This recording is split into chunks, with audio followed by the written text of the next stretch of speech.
Boa noite, nossos amigos e demais companheiros interessados nos estudos do Espiritismo.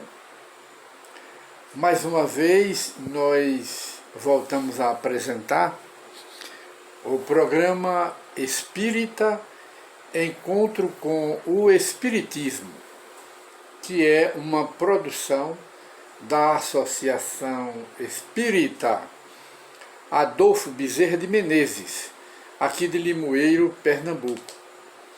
E hoje gostaríamos de conversar, como sempre, a título de um programa amistoso e a título de informação para estudo, observação e análise e crítica das pessoas que simpatizam com o Espiritismo ou mesmo aqueles que são adversários, às vezes adversários ocultos e às vezes adversário declarado do Espiritismo, que condenam o Espiritismo sem nunca ter lido o Espiritismo. É até uma demonstração de leviandade a gente condenar uma religião, condenar uma doutrina, condenar algo que a gente nunca leu, nunca conheceu. A gente pode condenar aquilo que a gente conhece e pode fazer um juízo, um julgamento que a gente conhece, e é perfeitamente tolerável esse tipo de atitude, esse tipo de comportamento. Mas não é leviano, porque a gente conhece, mas a gente condenar aquilo que a gente não conhece é uma amostra de uma pouca dosagem ou uma muita dosagem de leviandade. E então hoje nós gostaríamos de conversar um pouco sobre a desencarnação, ou seja, o processo da desencarnação, a morte. Todo mundo tem medo da morte, mas a morte não faz medo, porque o momento mesmo da morte, nós não sentimos dor nenhuma. O desligamento do espírito, da matéria, não traz nenhuma dor, nem nenhum problema. Isso é um processo que se dá muito lento e que é uma lei da vida. Nasceu, morre. Morrendo, nasce de novo. Essa é a lei de Deus. Nascendo, tudo aquilo que nasce, morre. Morrendo, nasce de novo. Allan Kardec, o codificador do Espiritismo, focando esta verdade que é da lei de Deus, ele fez uma frase muito interessante, e a frase é esta: nascer, morrer, renascer, progredir continuamente, tal é a lei. É a lei que Allan Kardec criou? Não. É a lei que o Espiritismo criou? Não. É a lei que os espíritas inventaram? Não. É uma lei da natureza. Que o indivíduo aceite ou não aceite, ele tem que morrer.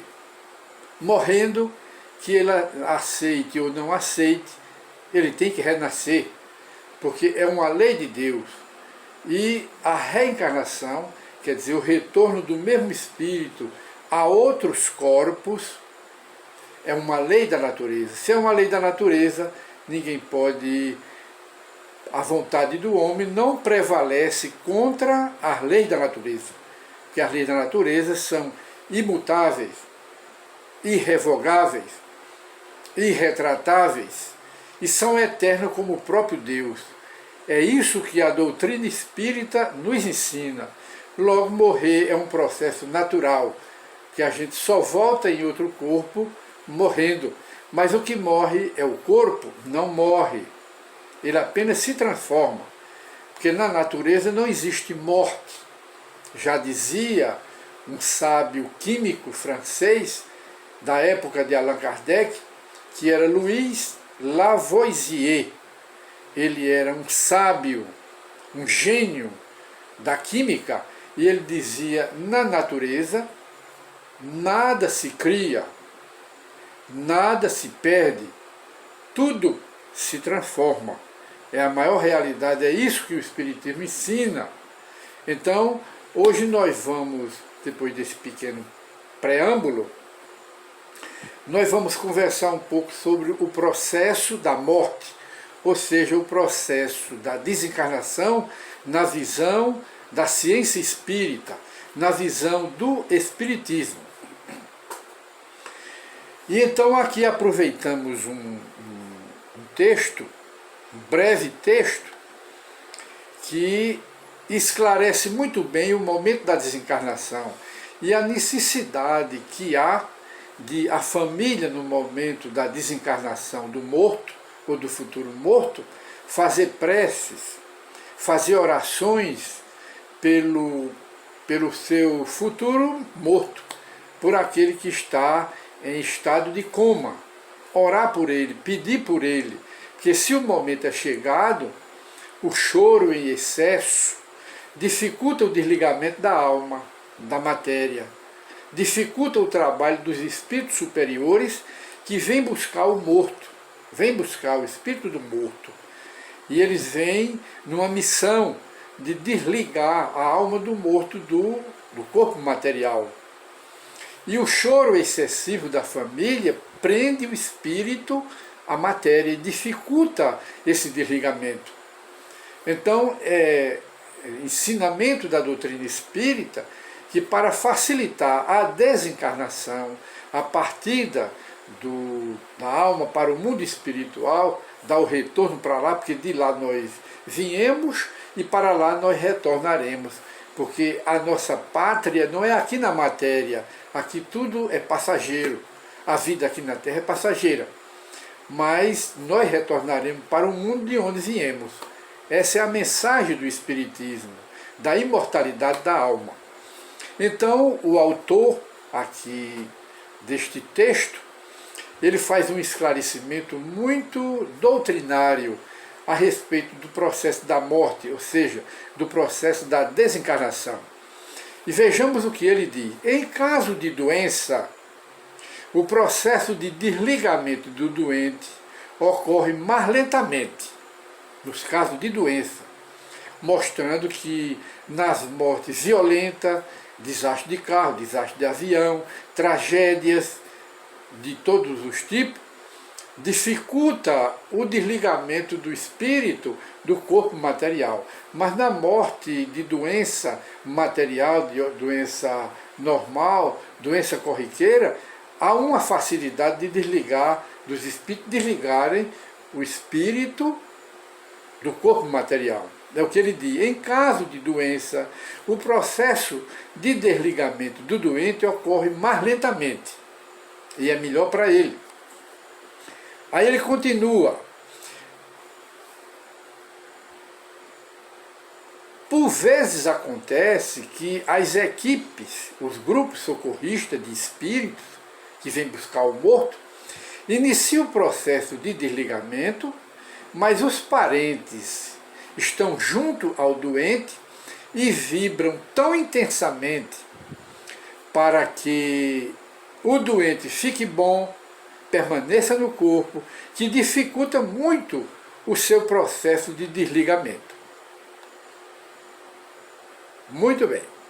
E ele diz mais: para resolver este problema, os espíritos socorristas fazem com que o doente tenha uma repentina melhora. Desta forma, os familiares ficam aliviados e afastam-se, continuando as suas tarefas diárias, trabalhando normal, porque acha que o morto, o seu parente que vai desencarnar, ficou curado e vai ficar por aí muito tempo. Mas a coisa é bem diferente. No momento, os socorristas, os espíritos que vêm socorrer e desligar, podem retomar o processo de desligamento. E o doente vem a falecer em pouco tempo.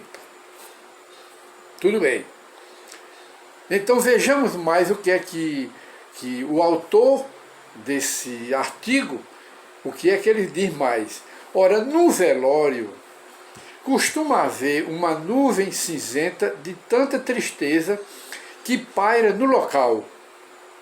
Tristeza da família, choro da família, e até com exagero. Aí cria uma nuvem escura, cinzenta no ambiente do velório, e envolve até o doente, ou então a própria criatura que vai desencarnar.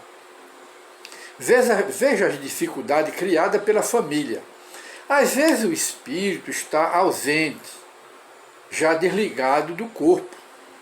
Outras vezes o espírito está confuso no local e por vezes está a dormir junto ao seu corpo, porque não está com nenhuma ideia de que desencarnou. Ele acha que ainda está na matéria. E isso dificulta o desligamento que os espíritos vêm fazer. Ora, o que dificulta nestes lugares é a tristeza e o excesso de choro das pessoas da família. E ele continua para encerrar. Seria tão maravilhoso, seria tão bom para a família e tão agradável para o espírito que vai desencarnar se todos da família compreendessem a desencarnação como ela verdadeiramente é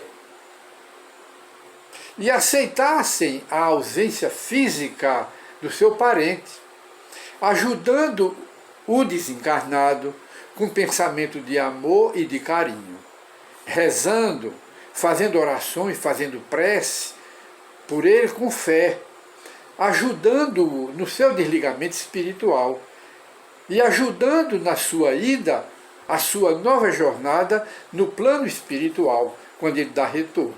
Vejamos aí que valor, que importância tem a prece da família, as orações da família, no momento da desencarnação do seu parente, para facilitar o desligamento dele do corpo material, já que chegou o momento da partida que Deus chama.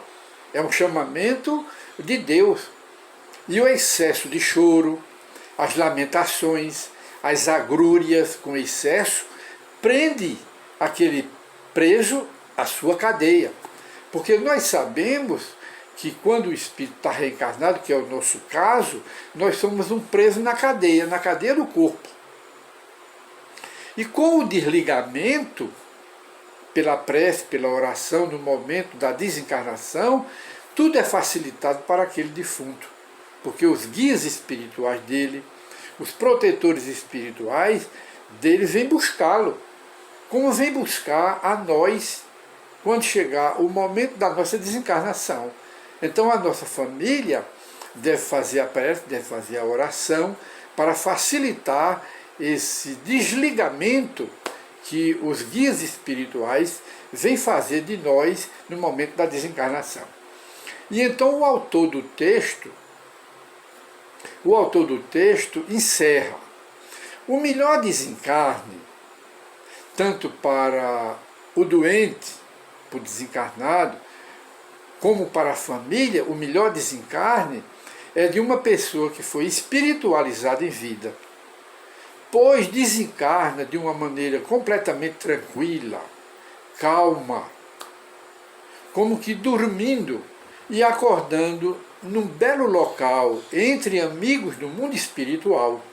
Quer dizer, é um desencarne calmo, tranquilo, quando a família não prejudica com excesso de choro. É um regressar ao mundo espiritual, é um regressar, um retorno tranquilo à verdadeira casa do Pai, que é o mundo da eternidade, o mundo dos espíritos. Quando a pessoa desencarna, ninguém vai para o céu, ninguém está nas mãos de Deus, ninguém vai para o purgatório e nem ninguém vai para o inferno, porque não existe inferno, céu e purgatório localizado no espaço, tudo é estado de espírito. É isso que a doutrina espírita nos ensina. Seu céu, seu inferno, meu céu, meu inferno, meu purgatório estão dentro de mim. E para onde eu for, ou aqui na Terra, ou na espiritualidade no depois da morte, ou depois em outro planeta quando eu for desencarnar, eu levo esse céu, esse inferno e esse purgatório, porque ele está dentro de mim. Não é o que Jesus diz ou dizia aos apóstolos naquela época, e o que ele ensinava nas suas pregações. Ele dizia: o reino de Deus não está aqui, ali e nem acolá. O reino de Deus, o paraíso espiritual, está dentro de vós. É isso que o Espiritismo relembra, rememora para a humanidade. Então aqui o texto, como o autor faz, é um regressar tranquilo, feliz, calmo, a verdadeira casa que é a espiritualidade. O mundo dos espíritos é a casa ou é a pátria de todos nós, porque nós não ficamos aqui na Terra para sempre. E aqui não é a nossa moradia. A nossa moradia é no mundo espiritual. Então, nossos amigos e companheiros interessados no estudo do Espiritismo, nós finalizamos mais uma vez o nosso programa Encontro com o Espiritismo, mas antes gostaríamos de dar uma informação aos interessados. Leiam o Jornal Espírita Allan Kardec e leiam a revista Espírita Nova Era, Novo Mundo, de onde tiramos, que é esta daqui, de onde tiramos a mensagem que acabamos de ler para todos vocês. Revista Espírita Nova Era, Novo Mundo. E esta revista você pode ler, está disponível. E o Jornal Espírita Allan Kardec, ambos estão disponíveis no Facebook do redator Severino Barbosa.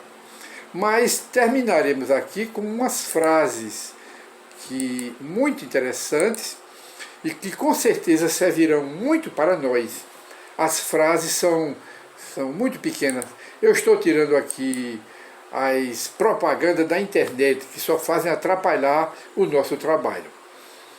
A primeira frase: a moral é a higiene do espírito. Lembre-se, você é o construtor da sua felicidade ou da sua infelicidade. Não é Deus. Nós é que somos os construtores da nossa felicidade ou da nossa infelicidade. E outra mensagem, e outro pensamento: seu destino, feliz ou infeliz, está em suas próprias mãos. Estamos tirando aqui que propaganda uma atrás da outra. E para encerrar, se deres as costas à luz, nada mais verás que a tua própria sombra. É um pensamento de Sócrates, aquele que foi o gênio da sabedoria e que 5 séculos antes de Jesus já pregava o cristianismo e já pregava o espiritismo de hoje. Era ele, Platão e Aristóteles, os três que formavam a tríade da sabedoria da antiga Grécia. Já pregava o espiritismo e pregava os evangelhos de Jesus já naquela época. Então, muita paz para todos e até a nova edição do programa Encontro com o Espiritismo. Muita paz para todos.